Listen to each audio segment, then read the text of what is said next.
Welcome. For some people, discovering that they have low self-worth is a subtle thing. As they see how they react to situations or shy away from others, they can slowly see that they have something going on inside of them. But for others, it's like they sit up in the bed and feel like someone just whacked them with a brick. It's like all of a sudden the lights come on and you can clearly see that they have low self-worth and that it's what's been causing the struggles in their life and the struggles that they're experiencing. No matter which way you came to the realization that you were suffering with low self-worth, you will choose one of two ways to deal with it. You'll either deny it and avoid doing anything about it, or you'll embrace it and learn ways to improve it. The problem at the crossroad is that we often don't know what to do. We don't know what to do to help. That is what this video is all about. I'll give you several powerful tips to build a healthy self-worth so you can walk with confidence and peace. It's time for our weekly trivia question. Guess what you think the answer is and post it in the comments. At the end, I will give you the answer and you can see how you did. Here we go. Trivia question for this video is, how much time within a year does the average woman spend looking at herself in the mirror? A, 40,085 minutes, B, 75,105 minutes, or C, 20,075 minutes. Put your comment in there and let me know. Let me say it one more time. How much time within a year does the average woman spend looking at herself in the mirror? A, 40,085 minutes, B, 75,105 minutes, or C, 20,075 minutes. This is the fourth video in the Self-Worth series. If you've not seen the videos before this one, click on the link to get access to them.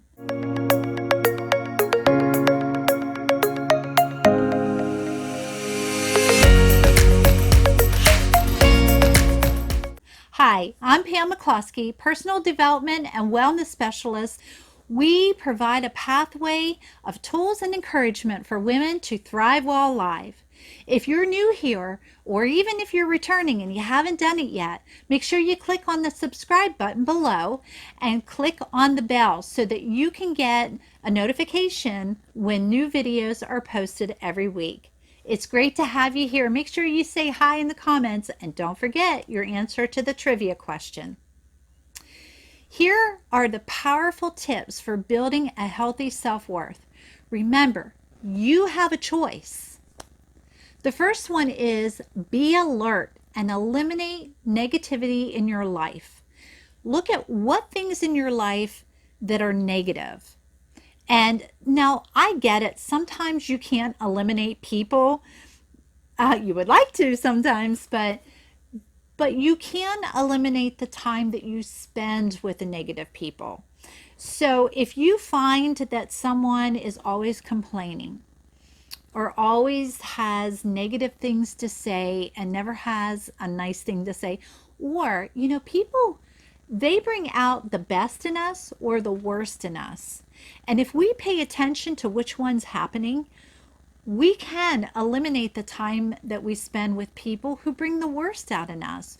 Or have you ever been with someone and after you walked away from them, you just felt icky?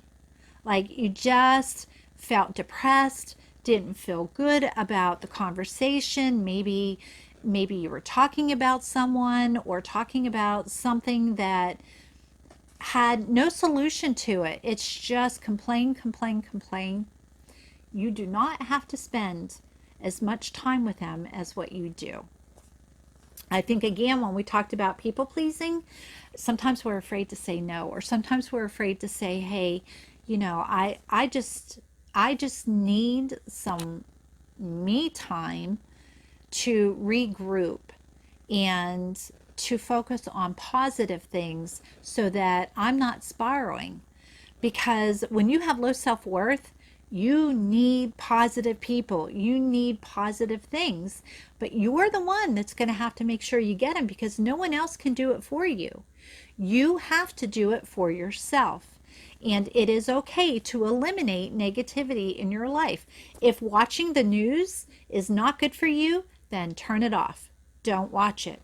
If Facebook or other social medias bring you down, then don't spend as much time on them. You don't have to totally eliminate them.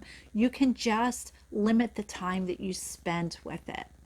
It is important to stay away from those things that bring you down or that cause you to have even lower self-worth than you already have.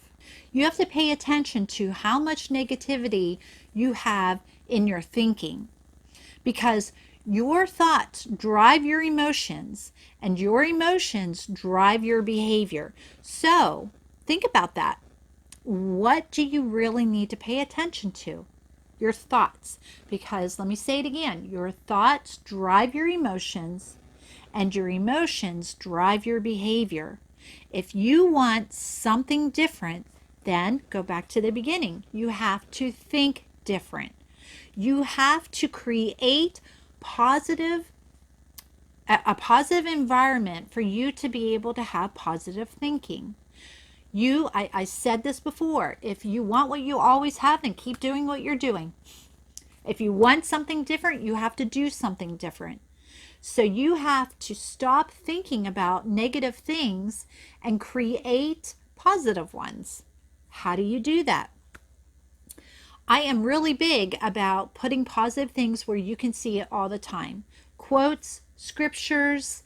I have a box where I have special cards, notes that people have given me because when I'm feeling like my low self-worth is trying to rear its ugly head up again, I will go to that box. And usually I know when I'm starting to spiral down because again, it starts with my thoughts. I will start thinking negatively. Oh, we all have our little self-pity parties where nobody loves us, no one wants to spend time with us, nobody cares. And so when I find myself starting to hit that, I say, okay, Pam, it starts with your thoughts. So I will go to my happy box and I will start reading some cards that people have given me. I've got scriptures in there. I have a photo album that I keep quotes and things in that just touch me in the heart that are positive. I will make sure that I do things that bring positive thoughts in. It's work. I'm not going to lie to you. It is work. But that work will produce some very incredible, awesome things in your life that you're not going to have if you don't do the work. So your thoughts drive your emotions, which drives your behavior. Stop comparing yourself to others. As long as you're comparing yourself to your sister, to your mom, to your friend, you will never be able to be who you were created to be. You will always feel like you don't measure up. Why do you do that to yourself? Stop comparing yourself to others. And maybe that's something you need to put on an index card and put it up where you can see it, where it just says, stop comparing yourself to others. Make sure that you're creating a positive affirmations about yourself. So we need to hear things that remind us of who we really are. Not who the world says we are. Not what our past says we are. Not all the people in our life who have, whether they meant to or not, said things that tore us down. We need to have an environment that is positive. So we need to have affirmations. I am beautiful. I am wonderfully made. I am a good mom. there are times where we make agreeances with negativity or with Satan that we should not be making. So let me give you an example of that. Say you are driving your daughter to school and you get into a fight with her. And she gets out of the car, she slams the door, she doesn't say goodbye, I love you, and off she walks. And you, the first thing you hear in your head is I'm a bad mom, or you're a bad mom, and you make agreeances with it. Yep, I'm a bad mom. If I was a better mom, I wouldn't have allowed that to get to that point. Well, as soon as you make that agreement, guess what? Another one comes in. Yep, you are a really bad daughter too. You're just a bad person. And it goes and it goes and it goes. But if you can catch that first one and say, I am not a bad mom. Maybe I didn't handle that quite right. See, what we do is we take what we do and we move it over to this is who I am, and that needs to stop. So having positive affirmations about who you are is very important. So make sure that you get some. You can look online and put in positive affirmations, and you can get all kinds of different words, phrases that will help you to be able to see who you are and remind you of that. Go get scriptures. The Bible is full of scriptures that tell you who you are. And right off the top of my head, I'm going to tell you go to Ephesians 1, because it will tell you that you are adopted, forgiven, loved, redeemed. Does that not help your self-worth? So one of the things I do with the women I work with is I will have them wear a rubber band on their wrist. Now, I do not ask women who self-harm to do this, because if they have a history of that, this is probably not good for them. But for the most part, most women can wear the rubber band. And what it's for is that every time they have a negative thought, they're to ping themselves. Now, I never ask someone to do something I haven't done myself. So when my low self-worth was really low, I was asked to wear the rubber bands, and every time I had a negative thought about myself, I was to ping myself. Well, I can tell you that first week, now it was a whole week I was supposed to do it, right? And that first week, I was black and blue. I even switched it because I had done it so much. What it did was it helped me realize how often I am negative about myself. You will not do anything until you realize it's a problem. That's the first step. And then you have to do something about it. So wearing the rubber band helps you realize, hey, I am really negative towards myself. And now I can do something about it. So don't give others' opinions any power. People should not have so much power over you. No one, I want you to hear this, no one can make you feel anything unless you let them. Let me say that again, because I think you need to hear it. No one can make you feel anything unless you let them. Don't allow people to have that much power over you. You have power over that. You do not have to listen to what everybody says. You do not have to agree with what everybody says. You do not have to allow people to tell you who you are. Just because they say it doesn't mean it's true. And stop giving them so much power, because you and I both know somebody can say something and it can ruin 7 hours out of your day, or sometimes even a whole week. Why? Why do we give them that much power? Stop. You get to stop.